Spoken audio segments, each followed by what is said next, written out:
Assalamualaikum warahmatullahi wabarakatuh. Hai teman pemilih, kembali lagi bersama podcast KPU Kabupaten Brebes, podcast Spill seputar informasi pemilihan dan pemilu. Kali ini bersama saya Andika Nafila Aziz, selaku Divisi Sosdikli Parmas dan SDM. Bersama serta kali ini bintang tamu yang sangat luar biasa, yaitu dari Kepala DP 3KB Bapak Ahmad Makmum MSI. Terima kasih Pak sudah berkenan datang di podcast kita pada siang hari ini untuk share-share pengetahuan, karena kali ini kita akan sedikit membahas tentang sesuai keputusan KPU nomor 1341 tahun 2024, yaitu tentang pedoman pencegahan kekerasan seksual di lingkungan KPU. Maka dari itu, sepertinya Kepala Bapak Ahmad Makmum ini adalah narasumber yang tepat untuk membahas itu. Bapak, apa kabar? Alhamdulillah baik Mas ya. Luar biasa ini, hari ini kami juga bisa bersilaturahim. Oke, terima kasih Pak. Mungkin dari kita kan masih banyak yang terutama di lingkungan KPU sendiri ya Pak, tentang kekerasan seksual itu seperti apa gitu. Terus kemudian harapannya dengan podcast ini kan bisa lebih menyebarluaskan pengertian-pengertian itu, karena kita juga dalam tanda kutip masih awam ya Pak, masih awam dengan hal-hal itu. Terus kemudian ada kewajiban kita untuk mensosialisasikan itu. Jadi terima kasih sekali lagi kepada Bapak Ahmad Makmum sudah hadir. Untuk yang pertama mungkin kan bisa dijelaskan dulu Pak, mungkin DP3KB itu seperti apa kepada masyarakat Brebes, terutama teman-teman pemilih, begitu Pak. Ya, terima kasih. Assalamualaikum warahmatullahi wabarakatuh. Kepada saudara-saudaraku, baik yang ada di lingkungan KPU Kabupaten Brebes dan juga masyarakat Kabupaten Brebes.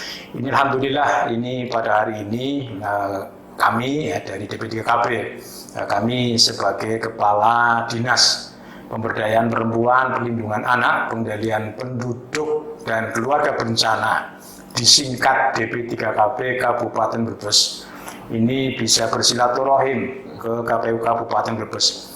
Kesempatan yang baik ini pertama mengucapkan terima kasih dan apresiasi kepada KPU Kabupaten Brebes. Ya, baru saja kami diundang ya untuk melaksanakan kegiatan yang diinisiasi oleh KPU Kabupaten Brebes, yaitu tentang kekerasan seksual. Ya, nah ini DP3KB Kabupaten Brebes, salah satu tusinya ya, ini adalah terkait dengan perlindungan. Ya, perlindungan pada perempuan dan juga kepada anak. Ya, jadi kegiatan sosialisasi ini sangat-sangat penting, makanya kami berupaya untuk hadir langsung pada kegiatan sosialisasi kekerasan kekerasan seksual terutama. Nah, terkait dengan hal-hal yang lain, terkait dengan kekerasan yang lain ini bisa dibahas di kesempatan yang lain. Ya, pada hari ini secara khusus ya, KPU Kabupaten Brebes ya, ini bersama kami ya, DP3KB akan melaksanakan ya sosialisasi tentang kekerasan seksual.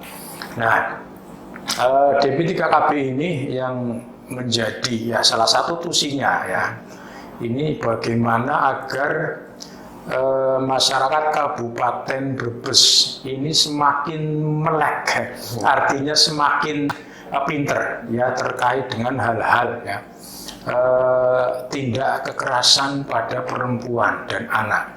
Artinya apa? Artinya supaya ke depan ini masyarakat Brebes itu lebih arif, artinya tidak melakukan tindakan kekerasan pada perempuan. Nah, ini secara detail nanti akan disampaikan oleh dari bidang PPA Ya, bidang PP ini adalah bidang yang secara ya khusus ya. Ini tupoksinya adalah terkait dengan pemberdayaan perempuan ya. Di dalamnya juga perlindungan perempuan dan perlindungan anak ya. Jadi nanti Mas Zulfa ya nanti akan bersama-sama ini dengan KPU Kabupaten Brebes ya, silakan nanti sedetail mungkin ya, tapi tentunya waktunya tidak cukup hanya hari ini. Ya, jadi matur nuwun sekali lagi apresiasi kepada KPU Kabupaten Brebes yang ikut mensosialisasikan agar ke depan Brebes ini terkait dengan tindakan kekerasan baik pada perempuan maupun anak itu bisa diminimalisir. Sementara itu dari kami ya, kami lanjutkan nanti pada saudara Mas Zulfa ya untuk melanjutkan. Terima kasih. Assalamualaikum warahmatullahi wabarakatuh. Waalaikumsalam. Terima kasih Bapak atas ininya. Mungkin nanti teman pemilih itu sedikit sambutan dari Kepala Dinas DP3KB ya. Dalam hal ini nanti kita ada narasumber selanjutnya yaitu dari Kabin PPA ya Pak. Ya. Nah itu nanti lebih oke lagi tentunya. Terima kasih. Mungkin nanti kita langsung untuk ke Mas Zulfa. Hai teman pemilih, kembali lagi. Barusan kita sudah dapat sambutan dari Kepala Dinas DP3KB dan sekarang kita kehadiran tamu masih dari DP3KB yaitu dari bidang PPA Mas Muhammad Zulfa. Muhammad Zulfa.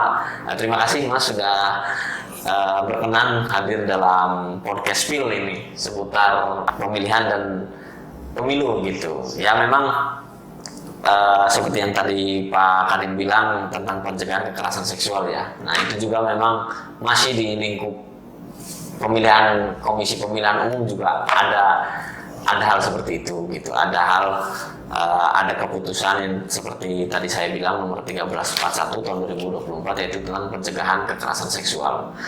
Maka dari itu nanti kita berbincang-bincang ya Mas, bincang-bincang santai lah untuk teman-teman pemilih dan khususnya warga-warga Brebes juga supaya mungkin ada yang jadi pengetahuan baru dan mungkin akan menjadi pengetahuan yang lebih dalam juga untuk warga-warga Brebes dan teman pemilih. Mungkin bisa dijelaskan dulu Mas tentang kekerasan itu apa gitu. Terus yang mendasari itu apa dan bagaimana pentingnya lah untuk kita mencegah itu gitu Mas. Kekerasan itu kan bisa dikatakan penggunaan kekuatan fisik atau kekuasaan kita untuk menekan orang lain. Itu bisa aja efeknya secara fisik seperti luka memar ataupun secara psikologis bisa menimbulkan depresi, ketakutan, kecemasan atau bahkan gangguan psikologis lain. Kenapa ini penting? Apalagi ini kaitannya sama kekerasan seksual. Ini dampaknya luar biasa. Dampak fisik yang tadi sudah disebutkan bisa aja secara fisik kita ada memar, patah tulang atau bahkan secara akut yang membahayakan adalah bisa menimbulkan kematian juga. Ujungnya di situ. Tapi fisik psikis juga masuk ya Mas. Masuk.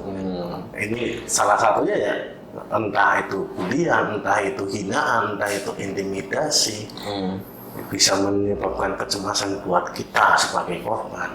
Apa efeknya? Kecemasan itu efek yang paling membahayakan ya adanya kematian. Melalui bisa saja korban merasa aku nggak mau hidup dan sebagainya, akhirnya bunuh diri dan sebagainya. Itu resiko yang luar biasa sih. Makanya kan kita sebisa mungkin meminimalisir adanya kekerasan. Iya, mungkin kalau dari kita sendiri kan, saya sendirilah pribadi ya gitu, masih kekerasan itu bentuknya fisik. Ternyata memang psikis juga termasuk ya. Mungkin ada verbal juga nanti ya. Mungkin apa saja mungkin jenis-jenis kekerasan itu yang mungkin ditangani DP3KB gitu terutama. Kalau beberapa kali yang masuk ke kita itu salah satu beberapa bentuknya itu ada kekerasan fisik, psikis, seksual, KDRT juga ada, bullying itu juga ada. Kalau fisik ya kembali lagi terkait dengan tendangan, tamparan artinya perbuatan yang secara fisik ya. Kalau psikis biasanya itu perasaan dihina, perasaan diancam ataupun intimidasi itu atau cacian, makian, bullying itu ada yang berbentuk secara psikis juga yang memang cukup banyak itu terkait dengan kekerasan seksual. Ya. Jadi memang di data DP3KB sendiri kekerasan seksual yang lumayan yang mendominasi ya Pak. Dominasi masih seksual. Jadi itu juga memang kita butuh pencerahan lah di KPU ini, terutama di internal kita, terus kemudian bagi teman-teman pemilih gitu. Itu kalau di Brebes sendiri ya memang ya tadi seperti Mas Subha bilang kekerasan seksual ya yang ini, karena kita mungkin fokusnya kekerasan seksual mungkin kan di atas kalau di lingkungan KPU kan memang secara internal gitu kepegawaian memang di atas 18 semua, tapi memang ada juga ya Pak yang di bawah umur itu juga memang ada yang jadi korban ataupun mungkin pelaku mungkin. Untuk kekerasan seksual usia anak ada, bahkan mungkin malah didominasi antara usia 14 sampai 18 ya.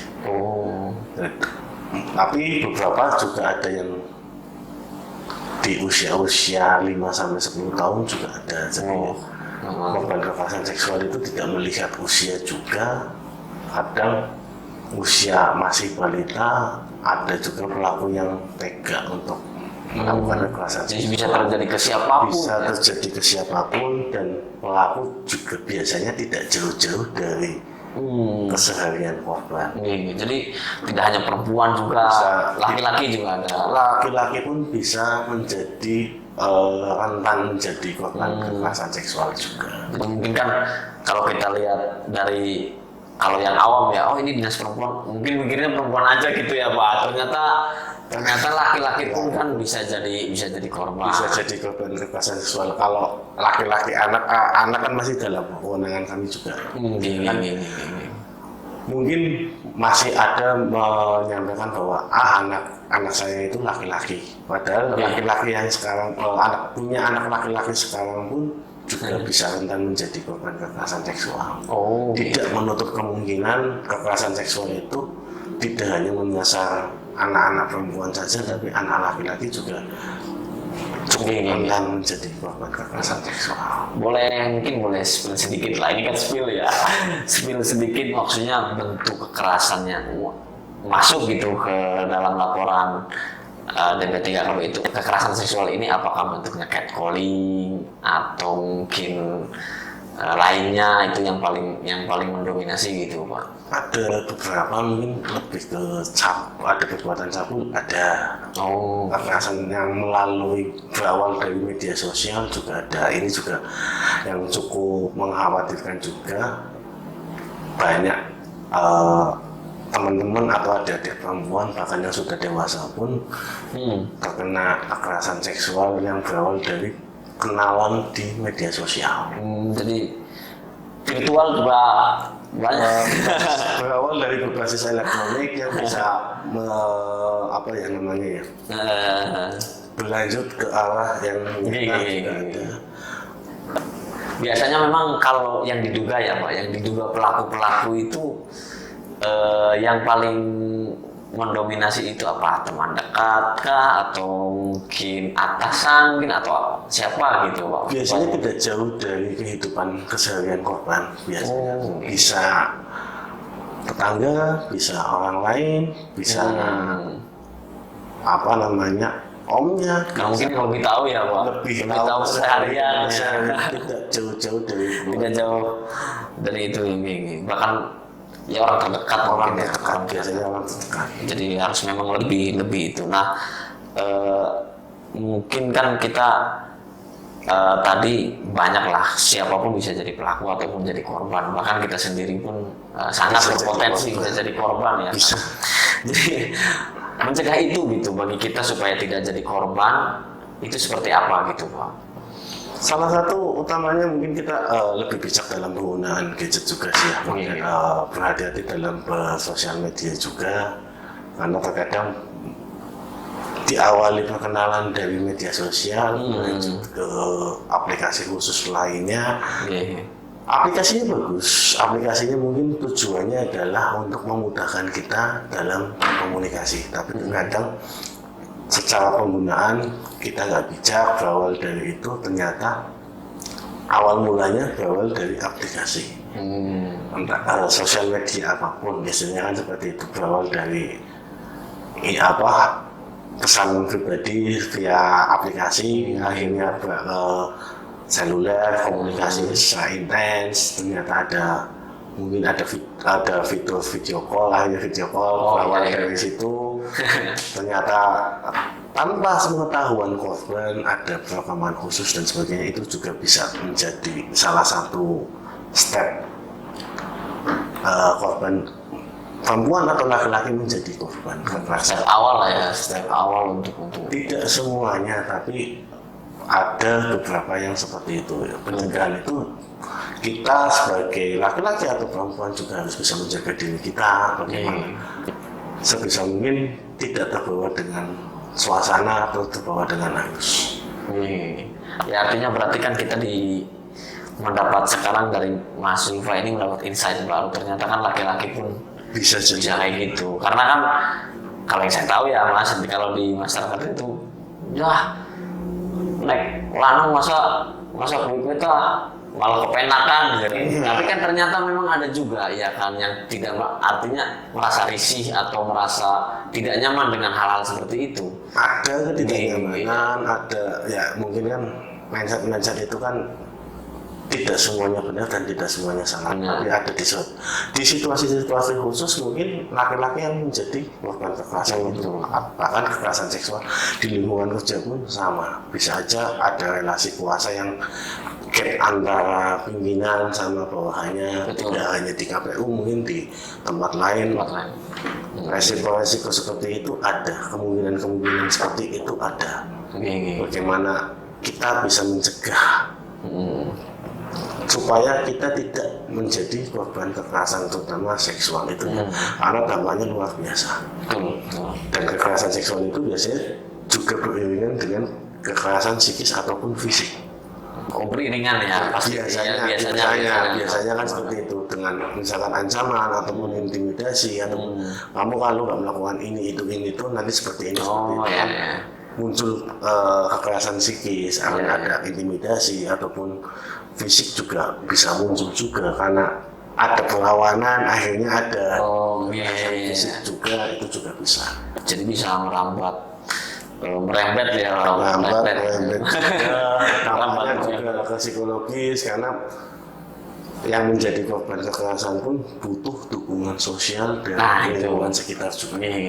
Keluarga, bagaimana ketika ada korban di sekitar kita, ya bagaimana kita bisa mensupport dia untuk kembali lagi ke kehidupan, bahwasanya apa yang terjadi pada saat itu menyakitkan, iya, tapi kan kita juga harus bisa menatap masa depan yang lebih baik. Jadi berdiri bersama korban lah ya Pak.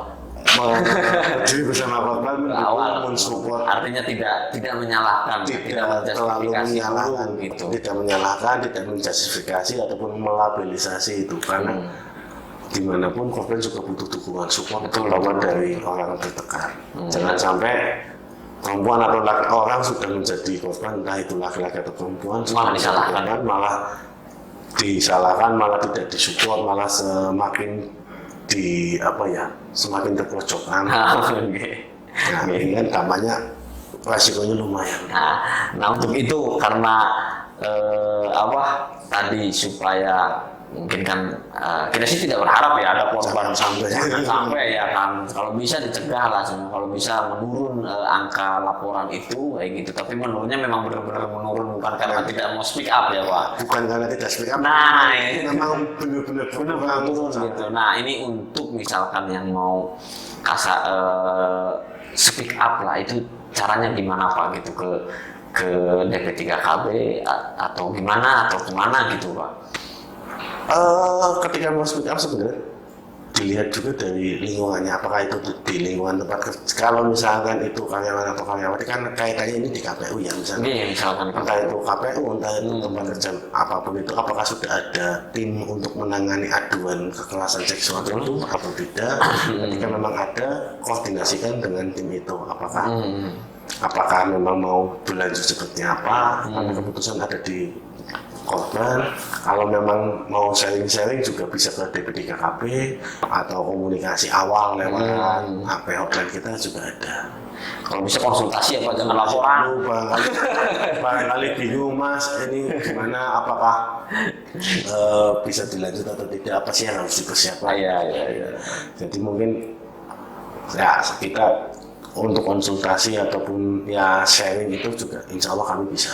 Oke. Jadi bentuk pencegahannya itu ya tadi Pak, jadi berhati-hatilah keseharian.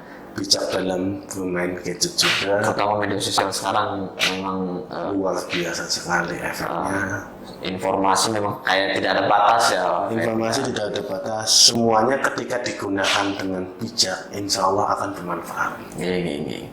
Itu kemudian kalau secara resminya berarti kan nanti kalau misalkan ada laporan lewat hotline ya Pak? Lewat hotline nggak apa-apa. Kalau misalkan mau ke DP3KP juga nggak apa-apa. Via DP3KP nanti keinginan korban seperti apa atau kebutuhannya seperti apa kita akan biasanya sih kita terima, kita asesmen dulu seperti apa, terus step selanjutnya atau layanan selanjutnya apa nanti disampaikan pada saat sudah ketemu. Mungkin ada sebelum kita ini Pak ada tips untuk supaya kita tidak jadi korban atau supaya kita tidak terhindar dari melakukan itu gitu Pak. Lebih mengendalikan diri sih kalau kami menyebutkan semua berpotensi menjadi korban atau pelaku ya. Tapi bagaimana kita bisa menjaga diri kita, kontrol diri kita harus lebih kuat. Mungkin perempuan atau laki-laki yang bekerja atau masih sekolah juga berhati-hati dalam berkomunikasi dengan orang lain, bukan suudzon tapi lebih ke kehati-hatian saja, karena tidak menutup kemungkinan siapapun bisa menjadi korban. Dan biasanya malah justru orang dekat sih. Jadi tidak menutup kemungkinan orang dekat itu yang menjadi pelaku ke diri kita. Bisa aja kayak misalkan saya nih laki-laki nih, bisa aja teman kerja ataupun teman apa itu bisa. Nanti lebih ke kontrol diri kita sebagai korban, jangan sampai kita menjadi korban atau bahkan menjadi pelaku. Mungkin alangkah lebih baik lagi pendekatan spiritual apapun agamanya sih. Lebih ke pendekatan kepada Tuhan. Karena saya yakin apapun agamanya pasti mengajarkan untuk kebaikan. Terus kalau lebih lengkapnya mungkin di dasar hukumnya di undang-undang berapa ya Pak? Untuk pencegahan sebenarnya kan Undang-Undang TPKS nomor 12 tahun 2022 ya itu juga sudah mencakup kekerasan, pencegahan, penanganannya seperti apa, ancaman-ancaman seperti apa. Jadi jangan main-main sama tindak pidana kekerasan seksual sebenarnya sih. Dan jenis-jenisnya juga mungkin dijelaskan. Jenisnya sudah dijelaskan semua, itu juga bisa dipelajari semua orang. Mungkin kan sudah kita lebih semua kan ada undang-undang sudah bisa di searching oleh siapapun istilahnya. Karena kan itu cenderung baru ya, masih ya. Ya berarti masih 3 tahunan lah kurang lebih. Ya, artinya masyarakat mungkin masih banyak yang belum sadar membaca ataupun belum bisa itu juga bisa dipelajari bersama. Bisa aja kita sudah menjadi korban tapi kita tidak. Atau mungkin sebaliknya ya. Atau sebaliknya kita menjadi korban tanpa kita sadari karena catcalling itu yang paling lumrah kalau dia dianggap lumrah gitu ya Pak. Salah kaprah dianggap lumrah. Iya.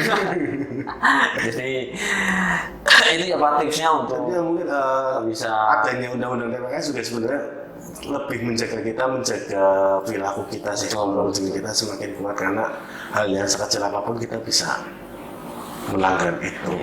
Lebih hati-hati saja sih. Siapa intinya tadi apa yang saya dapat itu bisa di-share ke nanti teman pemilih atau di internal kita bahwa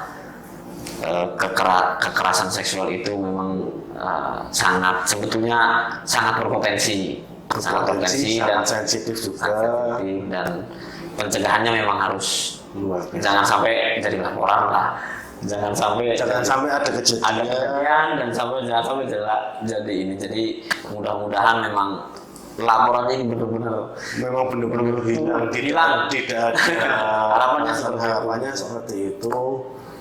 Semuanya harapan pasti yang bisa berkegiatan dengan nyaman semuanya. nyaman. Itu terima kasih Mas. Lupa sudah Kalau kalian ada salah mampir. Nanti mungkin kalau ada kesempatan lain kita bisa bersinergi kembali, berkoordinasi kembali untuk hal-hal seperti ini karena sepertinya memang kalau untuk di podcast masih kurang panjang. masih kurang dan memang butuh sinergitas antar semua Lembaga, elemen dan lembaga. tidak hanya DPDKKP saja, tidak hanya siapa saja, tapi ketika semua saling bahu-membahu untuk mencegahkan kekerasan seksual, insya Allah sih Oke. itu akan lebih baik lagi. Oke. Semoga ke depan bebas apapun di Indonesia tidak ada kekerasan. Amin. Jadi teman pemilih kalau mau informasi tentang pencegahan kekerasan seksual ataupun pemberdayaan perempuan, anak dan keluarga itu bisa dicek di IG ataupun di kantor DP3KB di Brebes. Kita berharap semuanya tidak ada gangguan seperti itu dalam berkegiatan baik dimanapun karena dimanapun bisa berpotensi, kapanpun bisa berpotensi ada kejadian, kemudian dan kita juga bisa berpotensi jadi korban, bahkan tidak hanya perempuan, laki-laki pun bisa jadi korban semuanya, baik yang tua maupun yang masih muda pun itu masih mungkin. Jadi itu saja pada podcast episode kesekian kali ini. Terima kasih teman pemilih. Saya Anik Anafil Aziz, mohon undur diri. Wassalamualaikum warahmatullahi wabarakatuh.